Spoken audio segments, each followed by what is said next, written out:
Au sommaire de cette édition de l'actualité, cotation emprunt obligataire 2019-2029, 86 milliards de francs CFA mobilisés par la bourse régionale des valeurs mobilières BRVM pour financer les projets de développement du gouvernement burkinabé. Le succès de l'opération est salué par les différents acteurs. On en parle dans quelques instants. Donald Trump vivement critiqué à Dayton et à El Paso. Le président américain en visite dans l'Ohio et au Texas, 4 jours après les fusillades qui ont fait une vingtaine de morts, est reçu par des sifflets dans les rues. Les manifestants dénoncent sa politique et sa rhétorique. Bonjour à tous, merci de nous rejoindre pour le tour d'horizon des informations de la mi-journée sur la télévision du Burkina. Très bon appétit à vous qui êtes à table. Lancée par le gouvernement burkinabé le 10 avril dernier à Ouagadougou, la cotation de l'emprunt obligataire dénommé TPBF 6,50% 2019-2029 s'est déroulée ce matin. L'opération menée par la Direction générale de la comptabilité publique et du Trésor est conduite par Coris Bourse pour mobiliser les ressources par la bourse régionale des valeurs mobilières. Pour financer les projets de développement a permis de mobiliser 86 milliards de francs CFA, largement au-dessus des 75 milliards de francs CFA qui étaient recherchés. Les acteurs se félicitent de cette réussite. Roger Kamoumouni Soubega pour les précisions. Sur 75 milliards de francs CFA attendus, ce sont plus de 86 milliards qui ont été mobilisés sur le marché financier. C'est le 10 avril 2019 que le Trésor public burkinabé a procédé à l'appel public à l'épargne dénommé emprunt obligataire TPBF 6,50% 2019-2027 avec la bourse régionale des valeurs mobilières BRVM. L'opération a été conduite par Coris Bourse, chef de file de l'émission obligataire. L'émetteur a consenti à ce que les caractéristiques déjà soient assez attrayantes, ce qui a permis effectivement aux investisseurs de souscrire massivement à cette opération. En plus, nous avons élargi l'assiette des placeurs. Je voudrais encore féliciter Coris Bourse pour l'exploit réalisé. Je voudrais aussi dire que notre part, maintenant, c'est de rendre disponible le titre pour ceux qui ne l'avaient pas encore eu au moment de l'offre publique de vente. Ceux qui veulent faire des placements, le titre est disponible à un rendement à l'origine de 6,50% et, il faut préciser, net d'impôt. L'appel public à l'épargne est commandité par l'État burkinabé à travers le ministère de l'économie, des finances et du développement et la direction générale du Trésor et de la comptabilité publique. Objectif, mobiliser plus de ressources au profit du budget de l'État. Cet emprunt a contribué pour nous à financer les investissements qui étaient inscrits dans le budget, lesquels investissements sont partie intégrante du plan national de développement économique et social du Burkina Faso. La présente cérémonie de première cotation marque l'introduction de l'emprunt en bourse. Elle permet également à d'autres souscripteurs de procéder à des acquisitions de titres à travers la BRVM. Autre actualité, les acteurs du Sésame mènent un plaidoyer pour l'amélioration du cadre politique et réglementaire de la filière.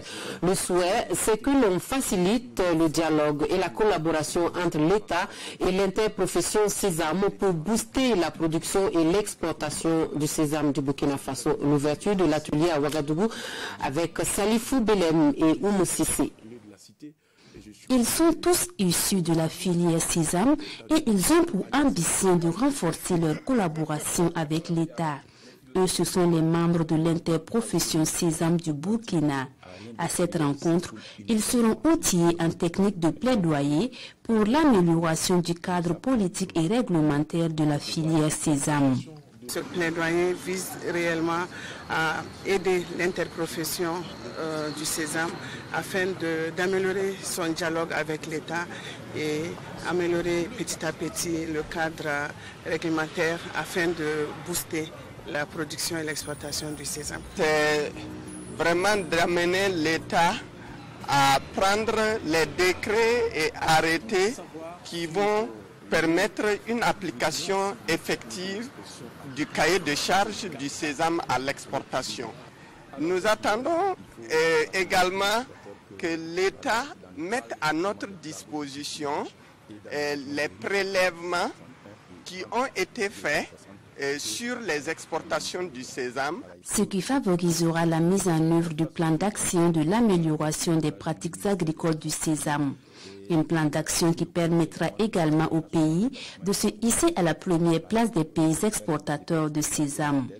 Deuxième produit d'exportation agricole après le coton, la production du sésame est passée de 58 000 tonnes en 2001 à plus de 171 000 tonnes en 2018. Amélioration du cadre d'intervention, les inspecteurs du travail revisitent l'approche d'intervention dans l'économie informelle pour une meilleure efficacité de leurs actions. L'atelier de mise à jour concerne également le plan stratégique pluriannuel d'inspection du travail. Les travaux sont animés par le projet gouvernance et bénéficient de l'expertise d'un spécialiste de l'administration du travail et du dialogue social venu du Sénégal. Reportage Alidou Badini, Draman Guinée. Améliorer les conditions de travail, faire respecter les principes et droits fondamentaux au travail, prévenir les risques professionnels, ces inspecteurs du travail sont ici pour y réfléchir. Durant 3 jours de travaux, les participants à cette rencontre vont relire et mettre à jour le document de planification pluriannuelle de l'inspection du travail. L'atelier qui débute et qui va durer pendant 3 jours va permettre aux inspecteurs du travail, notamment les directeurs régionaux de 4 directions régionales, de pouvoir faire le diagnostic et de finaliser la stratégie d'intervention dans le secteur informel, notamment en ce qui concerne les bâtiments et travaux publics, ainsi que la mécanique générale. Tout système est susceptible d'être perfectionné et perfectible. En ce sens que nous évoluons dans un monde quand même qui change. Nous avons des usagers dont les besoins changent aussi. Donc il faut veiller à s'adapter à ces besoins-là et mettre à la disposition des usagers des inspections du travail des outils et aussi des services de qualité. De ces échanges d'expérience sortira un plan stratégique de développement, un plan qui va faciliter l'atteinte des objectifs fixés par l'inspection du travail. Et la nouvelle stratégie nationale de protection de l'enfant et son plan d'action triennale en cours de validation à Ouagadougou, ce sont des outils réactualisés pour permettre aux acteurs qui luttent pour la protection de l'enfant victime de toutes sortes de violences encore plus de résultats. L'ouverture de l'atelier de validation avec Roger Bembamba et Nyarkiteda.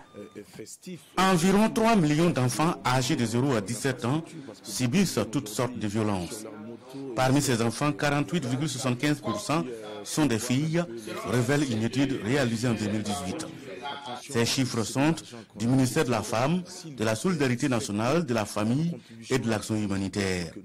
Pour y faire face, le gouvernement a élaboré une stratégie nationale de protection de l'enfant avec pour objectif agir de façon concertée et coordonnée pour arrêter le phénomène. Au plan institutionnel, le gouvernement essaie d'adapter l'organisation et l'attribution des services techniques pour prendre en charge la problématique liée à l'enfant. Le système national de protection de l'enfant s'est vu renforcé avec la décentralisation du dispositif de surveillance, de signalement et de prise en charge des cas d'enfants à besoin de protection avec une implication plus accrue des acteurs communautaires. Le présent atelier a pour enjeu de valider la stratégie en question en vue de procéder à la mise en œuvre des actions nationales pour la protection de l'enfant.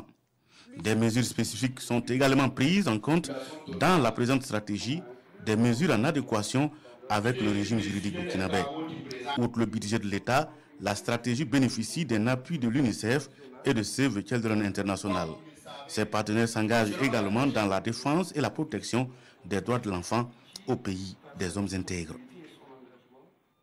Amener les journalistes à faire passer le message juste sur les conséquences du tabac sur la santé. C'est l'objectif de la formation initiée par le ministère de la Santé à Koudougou au profit d'une vingtaine d'hommes de médias. Le souhait est que les consommateurs soient informés sur les risques réels qu'ils encourent afin de se décider d'arrêter de fumer ou de ne jamais en toucher. Daouda Ouattara, Zalissa Sanfo. Des images qui choquent, qui heurtent parfois la sensibilité. Pourtant, selon les spécialistes, elles traduisent toute la vérité sur l'état sanitaire des consommateurs du tabac. Une vérité que le ministère de la Santé veut amener ses journalistes à répandre afin que les consommateurs sachent ce à quoi ils s'exposent avec le tabac. L'information sur le tabac, c'est parler des conséquences. C'est dire que le tabac entraîne des maladies cardiaques, le tabac entraîne des maladies respiratoires et que tous les organes de l'organisme sont atteints du fait du tabac. Ça, c'est important. Et que si la maladie se déclenche, parfois c'est tard. Celui donc qui fume arrête de fumer et ceux qui ont envie donc de commencer ne commencent jamais. La communication comme une arme pour faire stopper la consommation du tabac. L'Organisation mondiale de la santé y adhère et c'est pour cette raison qu'elle soutient et finance cette formation des journalistes. C'est un problème de communication. Habituellement, les gens croient qu'ils connaissent le tabac, ils connaissent les effets néfastes du tabac. En réalité, ils ne connaissent pas grand-chose. Donc, il est très important qu'avec la communication, on amène l'individu à s'approprier la lutte anti-tabac sur la base de ses propres connaissances des méfaits du tabac. Donc la sensibilisation pour nous est un moyen très important pour accélérer la lutte contre le tabac. La formation des journalistes qui se déroule ici à Koudougou va durer 5 jours. Elle concerne une vingtaine de journalistes engagés dans la lutte contre le tabac. Nous restons dans la même dynamique avec l'autorité supérieure de régulation des communications électroniques et des postes qui veut doter les journalistes et animateurs davantage de connaissances sur les questions spécifiques de la communication électronique. La formation organisée à Bobo Dioulasso sur la CEPT entre dans le cadre des missions d'accompagnement des médias de la structure. Reportage Hassan Gourabou et Moussa Sanou. Des hommes de médias à l'école de l'ARCEP, l'autorité de régulation des communications électroniques et des postes. L'objectif de cet atelier est de doter ces journalistes et ces animateurs de certaines notions. D'abord, c'est présenter le décor des communications électroniques et des postes, le fonctionnement d'un réseau, la construction d'un réseau. Dans la deuxième phase, il s'agira donc de présenter quelles sont les missions et attributions de l'autorité de régulation et enfin, en troisième lieu, échanger avec eux des difficultés qu'ils ont et donner aussi, la parole aux opérateurs pour qu'ils présentent les fonctionnements et organisations pour la prise en charge de la relation clientèle. Cette formation va durer 3 jours. L'ARCEP, la structure initiatrice, attend beaucoup de participants. D'abord donc déjà qu'ils soient suffisamment outillés donc, pour traiter des sujets comme je l'ai dit, mais aussi et surtout à travers donc, leur expérience, partager avec nous les difficultés ou même donc, des propositions qui vont nous permettre de pouvoir véritablement donc, prendre en main certaines questions donc, auxquelles ils sont confrontés ou des sujets qui leur sont soumis très souvent. Initiée par l'ARCEP, cette formation est la deuxième du genre au profit des hommes de médias. Elle s'inscrit dans le cadre des missions d'accompagnement de cette institution. À Dédougou, les acteurs de l'éducation et les collectivités locales s'approprient les résultats des évaluations externes de la stratégie de scolarisation accélérée. La rencontre de partage permet aux participants de faire plus ample connaissance avec la structure en charge de la dite stratégie, la Sina Ouattara Karim Ouedraogo. Au Burkina Faso, les indicateurs de l'éducation montrent que l'objectif de l'éducation pour tous n'est pas encore atteint. Et c'est cette situation qui justifie l'organisation de cet atelier afin de faciliter l'appropriation par les responsables en charge de l'éducation des principes directeurs de la stratégie de scolarisation accélérée. La stratégie de scolarisation accélérée passerelle a été initiée en 2006 au Burkina par la Fondation Strom, qui est une fondation norvégienne, et qui a développé donc une alternative éducative afin de donner une chance à des enfants qui sont hors du système éducatif ou qui ont été déscolarisés précocement de pouvoir réintégrer le système éducatif ou de pouvoir apprendre des métiers à l'issue d'une formation donnée. Cette formule qui permet d'insérer dans le système éducatif classique les enfants de 9 à 12 ans non scolarisés et déscolarisés précocement est positive. Nous avons pu enrôler plus de 42 000 enfants hors école. Et sur ces effectifs-là, plus de 20 000 enfants sont des filles. Vous voyez que la parité garçon-fille est atteinte. Et au regard des résultats, pour ce qui concerne leur intégration au niveau du système classique, nous travaillons et nous avons des résultats qui présentent que ces enfants-là sont aussi des enfants qui présentent de meilleurs résultats aux examens. Nous avons des certifiés cette année, nous avons des bacheliers, nous avons même des enseignants qui sont passés par les centres à Passerelle. En marge de cet atelier, le ministre et sa délégation ont procédé à l'inauguration de 3 forages dans la commune de Dédougou. Actualité étrangère et nous allons aux États-Unis où Donald Trump est reçu avec des sifflets à Dayton et à El Paso. Le président américain s'est rendu sur les lieux des 2 fusillades meurtrières du week-end dernier dans l'Ohio et au Texas. Mais l'ambiance dans les rues, dans les 2 villes, est tout sauf chaleureuse. Il est accueilli par de nombreux manifestants en colère qui avaient des choses à lui dire pour dénoncer sa rhétorique et sa politique. 4 jours après les 2 fusillades qui ont endeuillé les États-Unis, Donald Trump s'est rendu sur place. Le président républicain a quitté Dayton où 9 personnes ont perdu la vie et s'est rendu à El Paso, à la frontière mexicaine. Là-bas, un homme armé d'un fusil d'assaut a tué 22 personnes, en majorité hispaniques. Après ce crime, Donald Trump est pointé du doigt, accusé d'avoir attisé la haine raciale. Comme vous le savez, nous avons quitté l'Ohio et nous avons aimé le respect à notre égard.